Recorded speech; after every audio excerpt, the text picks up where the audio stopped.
This is a mother of a box, so we are going to try to keep it in camera for Leanne. Leanne prefers when we keep the boxes in the camera. Yeah. The entirety. It's just that it's so big. What do I do? You gotta please Leanne. That's right. Anything for you, Leanne. Hello everyone and welcome back to Foster the Meeple, a channel all about Board games. And gamey tingies. Exactly. We are here today to do another Done Well, Do Better style review on Mind Management. Or Mind Mgmt. MGMT. This is published by Off the Page Games and is designed by Jay Cormier and Sung Foon Lin. Did you just reel that off? That's impressive. Hell yeah, I did. But did I say it right? This was sent to us for review by Off the Page Games, so thank you to Off the Page Games for sending this to us. So we're going to start off with a brief overview of the game. In this game, shadowy agents shape world events using psychic powers. Nothing is what it seems. Not only does the recruiter move in secret, but they have a whole army of immortals at their command. Can the other players find the recruiter and capture them before Mind Management wins the game and controls the world? Mind Management is a hidden movement game where you have one person playing as a recruiter and everybody else is playing as rogue agents. The recruiter's goal is basically they're going around and recruiting recruits. Using immortals, which are kind of like extra like helpers that they can use to help them recruit. Accomplices, let's call them. Accomplices. Yeah. And then the rogue agents are just trying to catch the recruiter before they either recruit 12 people or the clock runs out of time. Yeah. The game does come with a training mode and a full game mode. And in the training game, there's no immortals. That's right. Rogue agents know where the recruiter starts. Yes. In the full game, you don't know where the recruiter starts, and there's immortals that allow the recruiter to do certain things in order to stay hidden. And we have played this both in training mode as well as in the full mode, and we've played it at both 2 and 3 player counts. Yep. The recruiter has a copy of the map. Yep. So there's a board, and then the recruiter has a copy of that board. At the beginning of the game, they choose 3 locations where they recruit, and they secretly mark that on their own board. So they are kind of behind a wall that you can't really see. Yeah, and each location has iconography on it. Billboards, graffiti, coffee shops, etc. And that's where the recruiter will recruit people from. Before the game, to Jamie's point, they will circle areas where they are able to recruit, which would correspond with the iconography on the bigger board. The recruiter can only move one space at a time and they cannot retrace their steps. It's really important for the recruiter to make sure that they don't pin themselves back in a wall, because if they do that, they automatically lose. Yep. It's a game of cat and mouse. It's a lot of deduction for the rogue agents who are trying to determine where the recruiter is, and there's certain actions they're allowed to take on their turn in order to identify where the recruiter is. They can ask, have you been to a location with this iconography on it? And if the recruiter has, they have to place down a little foot token, which states that they were at that location at a certain time. It's up to the rogue agents to kind of deduce what the walk path is of the recruiter and what time they were at certain places in order to finally pin down one location that the recruiter is and then take the capture action in order to capture the recruiter. Yes. So that's kind of, there's a lot more to this game, but that's kind of a general overview of what this game is like. Cool, so let's jump into what this game does well. You got some thoughts? Yeah, I haven't played a ton of hidden movement deduction-esque games. I think the components in this game are incredible. The artwork's amazing. So this is based off of a comic book, yes, I believe, called Mind Management. I've never read the comics. I don't know how closely they tie in. I'm assuming it's pretty much directly correlated. I really like the components. I really enjoy the gameplay. This is a very tight, stressful game. It's stressful for both the recruiter and the rogue agents. For how much is in this game and how big the map is, it always ends up being incredibly tight. Yes. At the end, where you're like 1 or 2 spaces away from either capturing or for them getting away. I think it's impressive that they were able to do that in such a big, beautiful game board to make it so that it doesn't lean too heavily one way or the other. Yeah. The immortals, I think, are a really cool element that they've added, which basically allow you to mask and limit what the rogue agents are able to do.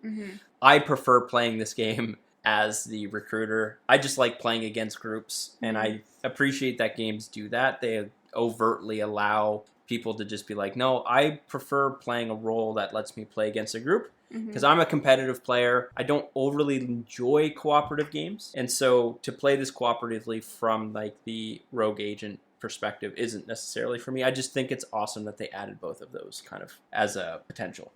I think this game does a lot of things really, really well. The mechanics of the game are very interesting. I don't care which role I play. I have just as much fun in either, because when you're playing as a recruiter, you get to be like, oh, I'm tricking everyone, I'm really sneaky. And then, but if you're playing as a rogue agent, you're like, I'm really clever. Like, I figured it. Like, there was a game that we played where I just figured out where Jeff went, and there are these special cards that the recruiter can play for one-time special movement where they go either 2 spaces diagonal or 2 spaces down. And I just happened to be like, I think he's here, and if I know Jeff and he has this one, he's gone there. And I went there and I captured him, and it was just like such a cool moment. And it is totally stressful, but in like the best possible way. And you can have so much fun, and it's just funny at times. Yeah, it's an incredibly satisfying game to win. Yes. Because it's incredibly difficult to win. To Jamie's point, like, there's a ton of times during this game where it was just inherently fun. Yeah. Jamie and her brother are like, you know, stating like, oh, we think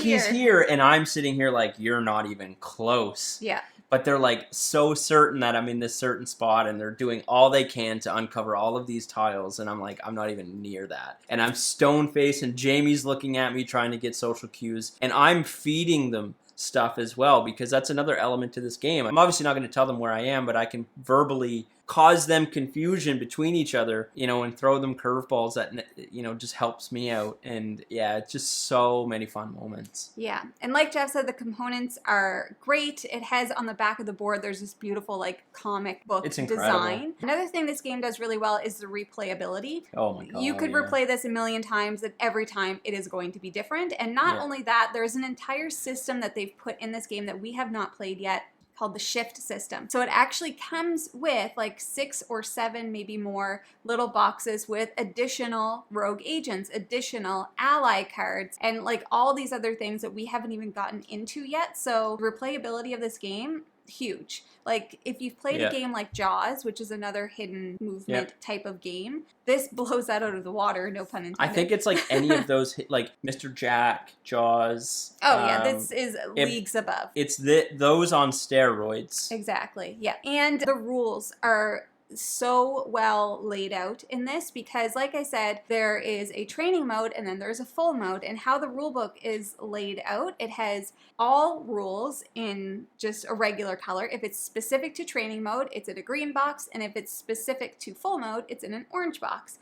So you could very clearly go through everything. It gives examples, it goes through everything for the recruiter and the rogue agents, and it's great. Both versions are fun. The training mode was fun, and the more advanced one is fun as well. Definitely recommend you start out with training. Yeah. But as soon as we added in those like immortal cards and the rogue agents suddenly have abilities that they can use, it just totally changes the game, and it's great. I do think training mode is key. I do think you need to play training mode. Whereas in some other games, it's like they add that and you're like, I can figure this out. No, you definitely need to. I think it is something you need to do in the training mode. And then to Jamie's point, when you actually like play the actual game, it's like, okay, whoa, like this is so amazing. Like I do think they've made very good choices in structuring it that way. You know, where they have that kind of easy breezy training mode to get you kind of lukewarm into the game, and then they just blow you out of the water when they do the full game. I do also feel now we've played this at 2 players and 3 players. Not a huge difference, but my preference would be 2 players. And that's only, it depends on who you are. If you're less of a cooperative person, then 2 players. Like, this is a fantastic 2-player social deduction hidden movement game, which I feel like, you know, there's some out there, but usually they might play better with more people, but I did prefer this at 2, so I just wanted to throw that out there. So for do better, I'm finding it really hard to think of what this game can do better. So the one thing that I wanted to say was that the difference between the training mode and the regular mode and I don't even know, this is just a critique, not even do better, but I feel like the training mode really heavily leans on it being easier for the rogue agents. Yeah. And the regular mode, not so much easier, but I do think it's a little bit easier towards the recruiter, because in the training mode, you know where the recruiter starts. So when you're a rogue agent, you're like, okay, he started here, so he only has these options. Whereas in the regular mode, you don't know where they start, and it's just kind of like, it feels like chaos. That's a good point. It's a little bit overwhelming for the rogue agents. I think that's a good point, and I would caveat that with anyone that's playing this game in the training mode, and you're playing and you're like, you know, the recruiter's never winning. Just be mindful that that is a training mode specific kind of like thing that happens, I think. Don't judge that based off of that. Play the full game and then you'll understand what I'm saying. But to Jamie's point, the training mode is definitely leans towards the rogue agent side. And it is definitely much easier, which makes sense. It's a training mode. Yeah, and on the flip side, like I said, the full mode leans more to the recruiter, because with those added immortal elements, any place that an immortal is, you can't ask about that thing. So the recruiter can very easily use, like, to their advantage, putting those immortals in places where they either are, so you can't ask about them, or places where they need to go. So just, there's a lot of things that make it a little bit I think difficult. the more we play it, though, too, the more you'll identify, if I was playing the recruiter, what I'd be doing with the immortals, it would make more sense. Because I do think, to your point, you're right. Like, you can use immortals to block off, ask questions and that sort of thing. Yeah. But you could, at some level, deduce, like, okay, I know Jeff. I know that he's using the immortals to defend himself. Ultimately, if he's blocking a palm tree, I bet you he's in an area with a palm tree. Do you know what I mean? Yeah. Like, I think as you play this Unless you're trying to trick me. Exactly. But that's what I think is the beauty of this game, is like there's so much... You just don't know. There's so much intrigue and deduction that has to happen outside of the game. Like, how does Jeff play? How does Jamie play? And figuring that stuff out, which is so cool because it's all outside the box stuff. Yeah. Anyway, we're going back into the do well, I think. My do better is only one small like semantics thing, and I just want more stuff. More player powers for the recruiter, like more. Yeah, which I think are in the box. Yeah, we just haven't but opened. yeah, I mean, I don't even think it's a critique. Even with the shift boxes and stuff, I just want more. Yeah. Like, I just think this is a game that we've enjoyed so much that I know that I'm going to want more of it. I don't know how much there is. Yeah. And again, I know this isn't necessarily critique, but I don't really have a ton to say other than that. We've had a ton of fun with this. Yeah. Our first playthrough was really rough, though. I will say. Jeff, after the first playthrough, hated this game. But we played a key thing completely wrong. I think, like, just be mindful. Like I said, the rules are laid out really well, but there's a lot of them. Yeah. So go through them. There's a few people who have, like, how to play videos and play through videos of this game. I think that those are really helpful because it can be a little bit confusing. Yeah. And it's just that there's a lot to know. Exactly correct. Their first playthrough, we missed a key rule, really made the game seem broken. And so the first play was like, oh man, this is not good. But then we figured out what we did wrong, and then we kept going, and I would advise everyone that's playing this to do that. Just be mindful that it's very clear cut. The rules are somewhat simplistic, but there's a ton of things you can do. And so things can get convoluted and messed up. And if something seems broken, it's probably you. Yeah. We found that which I think is fair. It's amazing. Yeah, to be fair, we've played it now 5 times, I think. So take that with our opinions, I guess, with a grain of salt. We've played it 5 times. Who knows after 10 times if we would be like, we haven't played with the shift, so we don't know that part either. But from what we have played, it's been really hard to find something that I don't like about this game. Because for me, it's the best hidden movement game I've ever played. And we haven't played any of the bigger ones yet, like Search for Planet X or anything like that. So keep that in mind as well. Yeah, we've only played little ones. Yeah, so itty bitty one. In determining whether or not this is something you think you're going to enjoy, take all of those variables into consideration. Yeah. The theme, amazing. The story, amazing. The art, amazing. The components, amazing. I mean, it's all beautiful. This is a fantastic game. Yeah. I feel very comfortable recommending this to people to play. Yeah.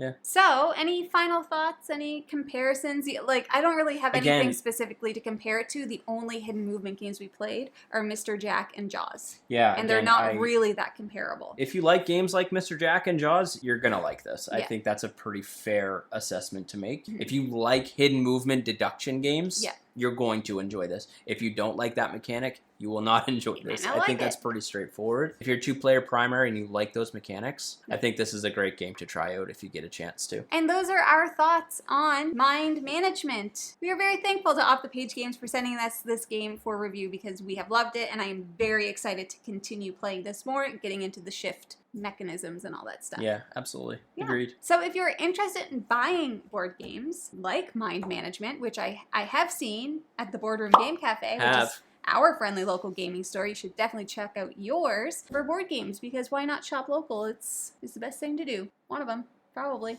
That is all we have for you guys today. Let us know down below if you've tried out this game, and if you have, what you think about it. We would love to know. If you like what you see, please subscribe, and we hope to see you again soon. Bye! Later days. My eyes started twitching. Oh boy. Does that mean dehydration? Maybe. I feel dehydrated. Actually, don't say that. We are very thankful for Off the Page Games that they sent this. What? I don't know. And oh my God, Jeff, do you see what I see? Do you see that? Yeah, it's a skull. Did you know that? Yeah, that's the skull that's on the Immortals.